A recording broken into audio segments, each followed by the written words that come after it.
Hey everyone, Bright Suns, and welcome to the first installment of the Canon Collector's Star Wars Canon Timeline Binge. Today we'll be checking out the audio drama Dooku, Jedi Lost. This audio drama dives into the backstory of Darth Tyrannus himself, Count Dooku, through the eyes of his dark side apprentice, Asaji Ventress. This audio drama was written by Cavan Scott and voiced by a full cast. I got my copy of the audio drama through Audible, and I also picked up a transcription of the audio drama on Kindle. If you're new to this channel and interested in how this video fits into the rest of the Star Wars Canon Timeline reviews, make sure to check out the explainer video on this channel. This video will be spoiler heavy, not just for this story, but for the majority of the Star Wars canon. You've been warned. So sit back and let's dive into the plot of Dooku, Jedi Lost.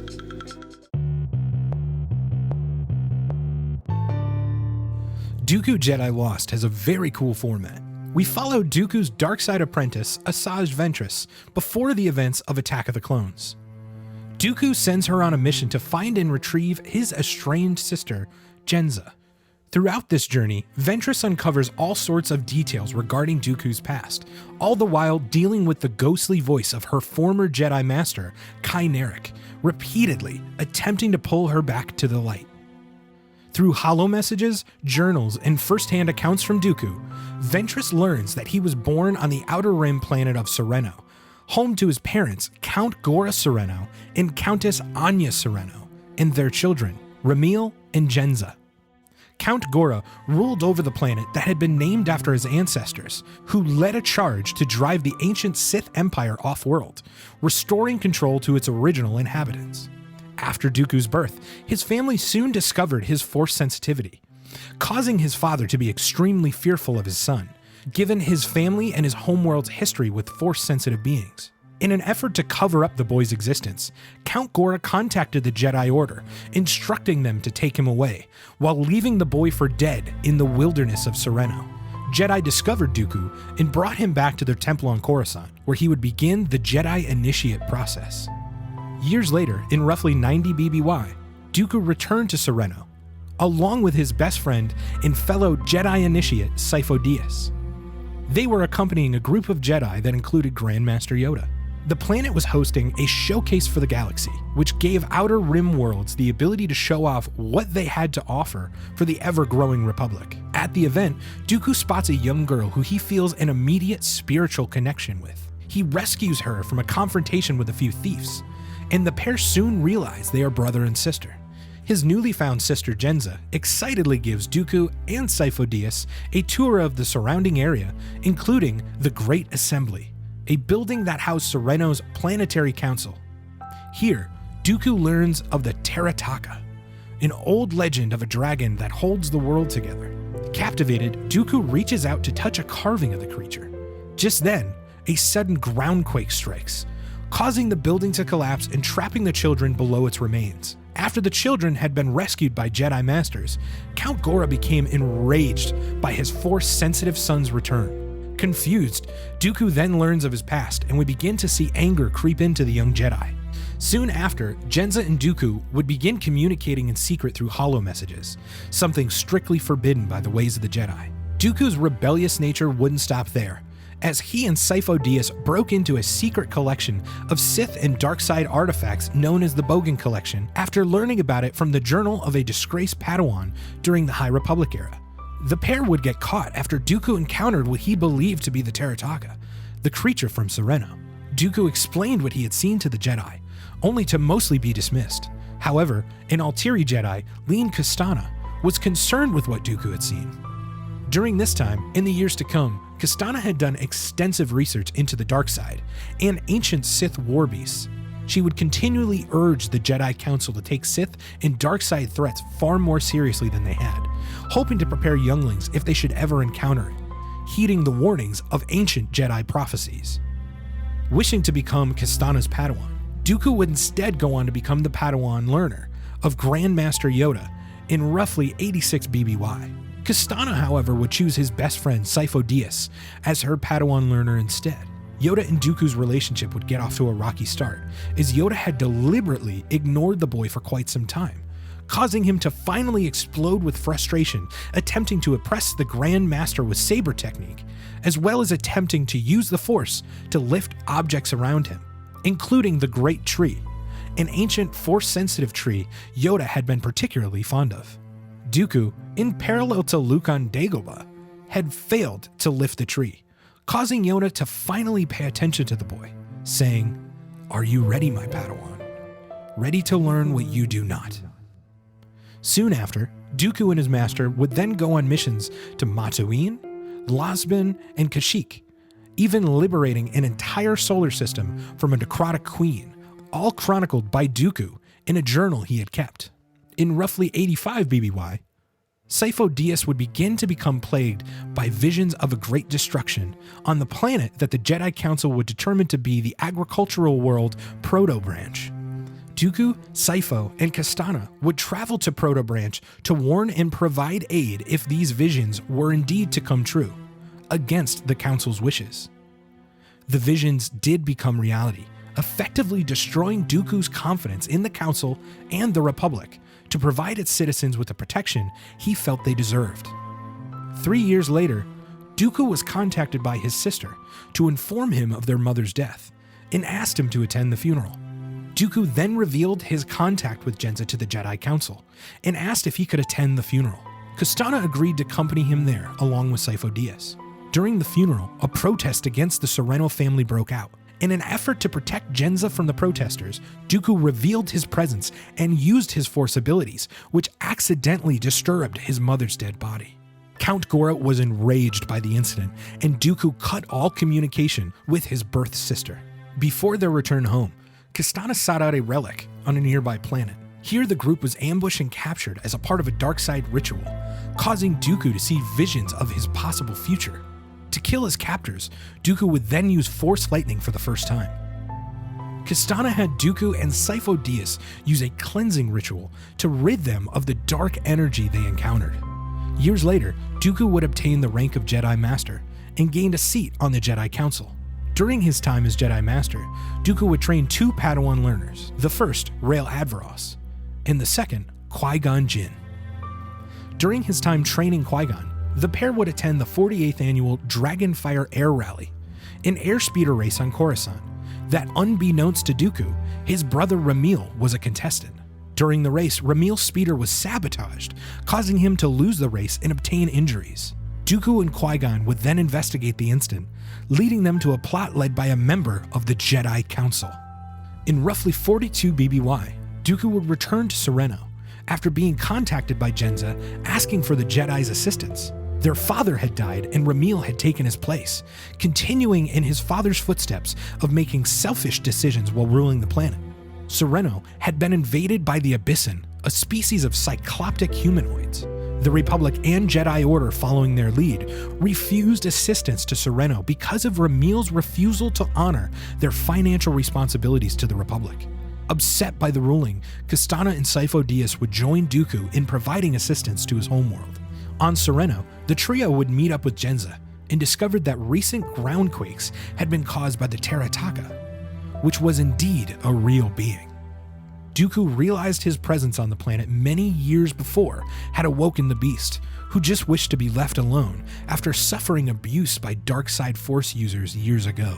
Soon after, Dooku learned of Ramil's corruption, replacing Serenno's military with droids and allowing the Abyssin to invade their world. During a confrontation with Ramil, Dooku connected with the Terataka, summoning the beast to aid in the destruction of Ramil's forces. Enraged, Dooku killed Ramil, cutting him in two, and soon realized he had inadvertently abused the Terataka, as the other darkside users had before him. Dooku had no choice but to drive his lightsaber into its head, killing the beast. After the death of his brother and the retreating of the Abyssin forces, Dooku claimed his title as Count of Serenno. Dooku informed Yoda of his departure from the Jedi Order in hopes to rebuild his homeworld, and because of his frustrations with the current Jedi Order. While tracking the Count's sister, Ventress argues back and forth with what she believes to be the fictional voice of her former Jedi Master, Ky Narec. Ky's voice pleads with Ventress to see the true nature of Dooku and urges her to abandon her new master in the dark side to once again pursue the light. Ventress was eventually able to locate Jenza after she had been kidnapped, and reunited her with Dooku. Jenza pleads with Dooku that he has lost his way, and that a hooded man has corrupted him. Simultaneously in a vision, the ghostly voice of Ventress's former master Ky Narec pleads with her again to turn away from Dooku, telling her this is her final opportunity to avoid having the dark side fully consume her. A vision of Dooku also appeared, antagonizing both Narec and Ventress. The visions pull her in opposite directions. Ventress, now clear of the visions, looks upon a crazed and paranoid Dooku, who then commands her to kill his sister. The voice of Ky Narec pleads one last time, but it's too late. Ventress has succumbed to the will of her new master, Count Dooku.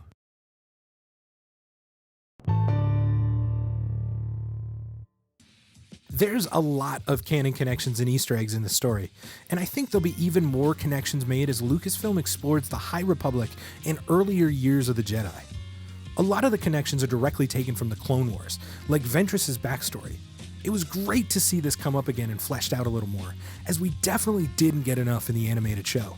I was very happy to see that Sifo Dyas had a role in the story. It was cool to see the origin of his Force visions of the future. And by listening and reading the story, you get a very good sense of how he got to the place we hear about in the Clone Wars and in the prequel trilogy. This story, more so than my recap, really goes in depth on how his overall sanity became shaken. We also hear mention of keeping Sifo Dyas out of the Citadel, which is from the Clone Wars series. I'm interested to rewatch those episodes, as I originally thought it was more of a Jedi prison than a Jedi mental institution. However, I could see the Jedi of this era making excuses to use it as both. When trying to locate where Sifo Dyas' destructive visions are taking place, one Jedi Master suggests the planet Bardata. This is the planet we see both Mace Windu and Jar Jar Binks visit in the 6th season of the Clone Wars. We didn't really touch it in the recap, but Tera Sinube makes an appearance in this book, who was also featured in the Clone Wars. We also learned a lot more about how Dooku became a Count, which always had confused me in the prequel trilogy. We learned that not only was his family named Serenno, but they had a deep-seated prejudice for Force users because of the Sith Empire's rule of their planet. During Dooku's Force vision, not only do we hear references of what's to come in the prequel films and the Clone Wars animated series, we also hear the voice of Darth Scry say the Sith reborn. As well, Kastana makes mention in the audio drama of finding an artifact called the Hand of Scry on the planet Rishi. This character has yet to be mentioned in Star Wars, but could potentially appear in the upcoming High Republic material. The planet Rishi can also be seen in the Clone Wars animated series, home to a Galactic Republic station. Count Gora also scoffs at the mention of safe and reliable hyper routes during the showcase of the galaxy on Serenno, calling it a load of Sith spit. I think this may have ties to upcoming storytelling in the High Republic series, as finding and mapping safe and reliable hyperroute lanes are something that's rumored to be explored. In the story, we also get further look into the Lost, or by the prequel time period, the Lost 20, the busts of former Jedi we see lining the Jedi library. Great foreshadowing as to what's to become of Dooku himself. I'm a big fan of parallels in these stories, and I feel like we see a lot of Anakin's fall to the dark side in Dooku's own fall. As well, it was great to see Dooku have his own sort of Dagobah moment, trying to lift the great tree to impress Yoda. The audio drama even uses the same music from Empire when Yoda lifted Luke's X-Wing. In the audio drama, we get a few references to the Star Wars Rebels animated TV series. There's a mention of stuffed Purgles being given away as prizes for carnival-like games, and we hear about the Lothal Papyri, named after Ezra Bridger's homeworld, used as a transcription for punishment for initiates and Padawans who step out of line. This story also expands upon the Jedi initiate clans, such as the Bear Clan, which is featured in the prequel trilogy and issue number 25 of Darth Vader, Dark Lord of the Sith. This story introduces us to the Hawkback clan, the Helios clan, and the Thranta clan. Dooku makes mention that Qui-Gon is wise beyond his years, with a connection to the living force that even one day might rival Yoda's. While it's not the living force, I believe this is a nod to Qui-Gon's future knowledge of the cosmic force, and his instruction to Yoda of how to become a Force ghost in the Clone Wars animated series. In a scene involving Senator Palpatine, we also get a reference to Queen Ky, which is most likely a nod to Star Wars author E.K. Johnson, who has written novels about Padme Amidala, the Queen of Naboo, during the beginning of the prequel films.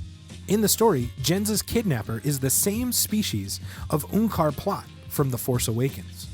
Throughout the audio drama, there's many references to famous Star Wars lines, such as impressive, most impressive, and it will be your undoing.